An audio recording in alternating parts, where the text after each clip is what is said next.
Mutilasi warga Yogyakarta Ayu Indraswari yang ditemukan di kawasan Kaliurang, Sleman. Kini pelaku telah dibawa ke Polda DIY untuk menjalani pemeriksaan. Pelaku ditangkap di rumah keluarganya di Temanggung saat bersembunyi setelah membunuh dan memutilasi korban.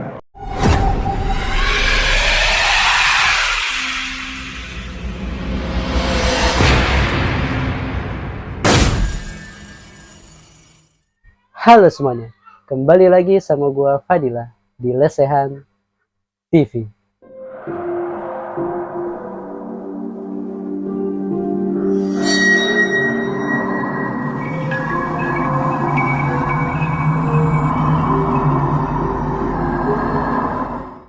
Baru-baru ini kembali lagi terjadi kasus pembunuhan sadis di Kaliurang, Sleman yang sangat-sangat mengenaskan.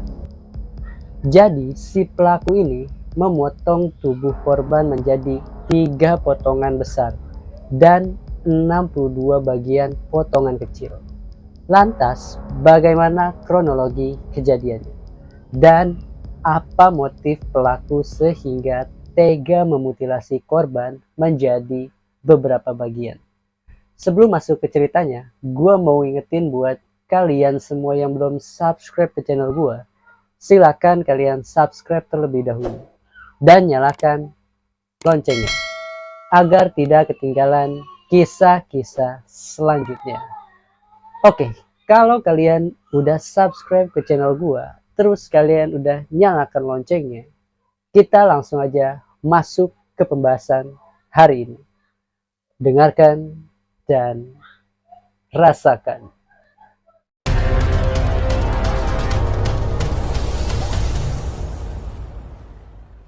Di sini kita bakal bahas terlebih dahulu bagaimana kronologi sebelum pemutilasian itu terjadi.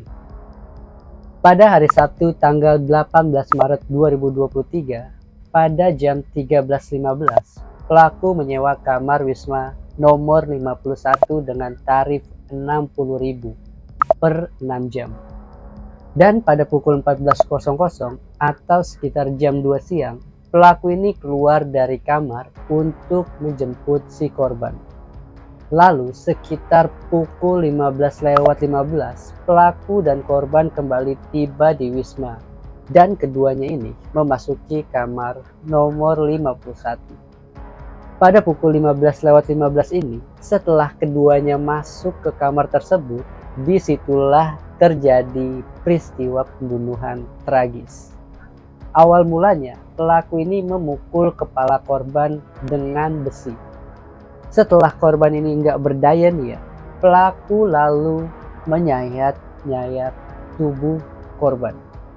Belum puas sampai di situ, pelaku ini lalu membawa korban ke kamar mandi dan pelaku kembali memutilasi tubuh korban menjadi beberapa bagian. Sekitar pukul 19.00, pelaku yang telah membunuh korban ini kembali keluar kamarnya. Nah, pelaku tersebut ini menemui resepsionis untuk memperpanjang sewa kamarnya. Yang tadinya pelaku membayar kamar 60.000 untuk 6 jam. Kemudian si pelaku ini memberikan uang 100.000 kepada resepsionis untuk menyewa kamarnya sampai esok hari. Setelah si pelaku ini memberikan uang kepada sang resepsionis ini, lantas pelaku kembali ke kamarnya untuk kembali memutilasi korban. Sadis banget sih ya, si pelaku ini memotong-motong tubuh korban menjadi beberapa bagian. Nah, pada pukul 20.30 nih ya, pelaku yang udah kelelahan setelah memutilasi korban, lantas dia itu keluar kamar untuk pergi ke Warmindo yang ada di dekat Wisma tersebut. Si pelaku ini memesan makanan dan minuman di warung tersebut. Lantaran pelaku ini nggak membawa uang, akhirnya si pelaku kembali ke Wisma untuk mengambil uang milik korban. Dan pelaku itu kembali lagi ke Warmindo untuk membayar apa yang sudah dibelinya. Setelah pukul 21.00 atau sekitar jam 9 malam, si pelaku ini memesan ojek online untuk ke rumah sakit Bethesda. Dia di situ ingin mengambil sepeda motor milik korban yang masih tertinggal di sana. Setelah si pelaku ini berhasil mengambil sepeda motor milik korban, dia sempat kembali lagi ke Warmindo di dekat wisma tersebut. Selanjutnya, pelaku ini kembali ke wisma untuk mengecek keadaan di sana. Di situ dia hanya lewat dan ingin memastikan apakah sudah ada polisi yang berdatangan ke tempat tersebut. Setelah dicek nih ya, ternyata belum ada tanda-tanda polisi yang berdatangan ke tempat tersebut. Lantas dia pun ini kembali ke kosannya di wilayah Ngemplak, Sleman. Dan sesampainya di sana, dia itu langsung menuliskan sebuah surat.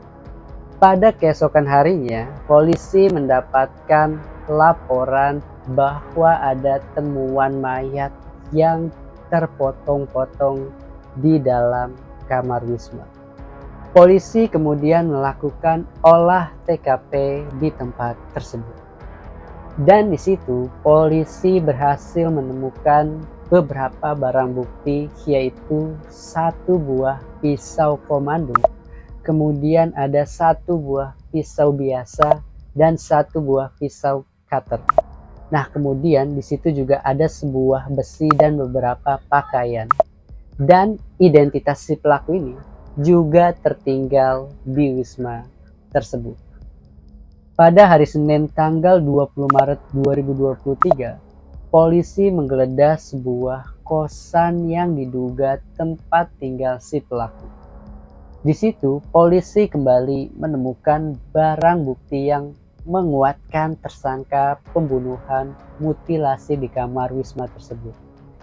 Di situ, polisi menemukan adanya satu surat yang ditulis tangan oleh sang pelaku. Dan pada keesokan harinya, polisi menemukan jejak pelaku. Di situ, polisi langsung melakukan pengejaran terhadap pelaku pembunuhan mutilasi tersebut, yang pada akhirnya Heru Prasetyo ditetapkan sebagai pelaku pembunuhan sadis di kamar wisma tersebut.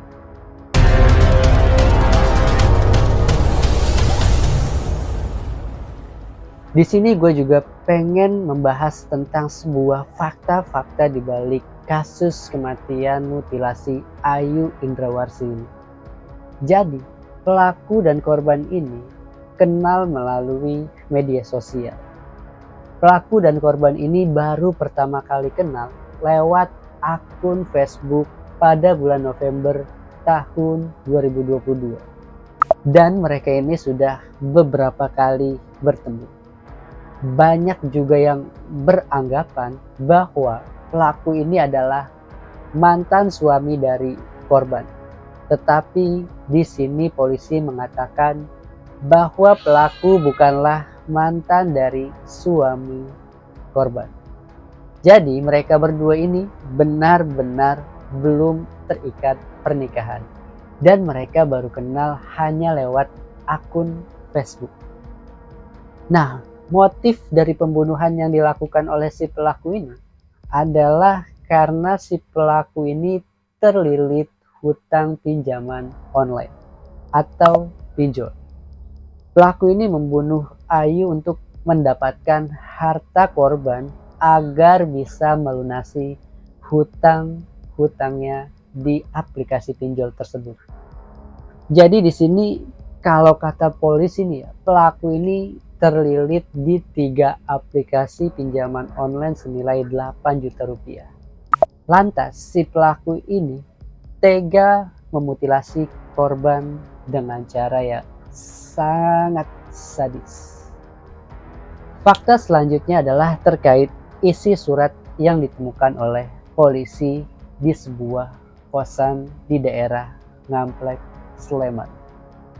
Jadi, di situ polisi menemukan sepucuk surat yang ditulis tangan oleh si pelaku. Nah, ini adalah isi suratnya.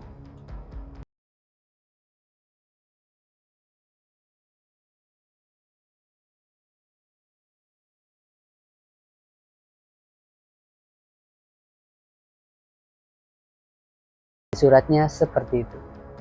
Dia ini mungkin benar-benar berada di tekanan yang hampir membuat dia putus asa. Karena mungkin dia terlilit utang di pinjol tersebut. Karena udah buta semuanya nih ya, akhirnya dia tega menghabisi nyawa seseorang dengan cara yang sangat sadis, yaitu dengan memotong-motong tubuh korban.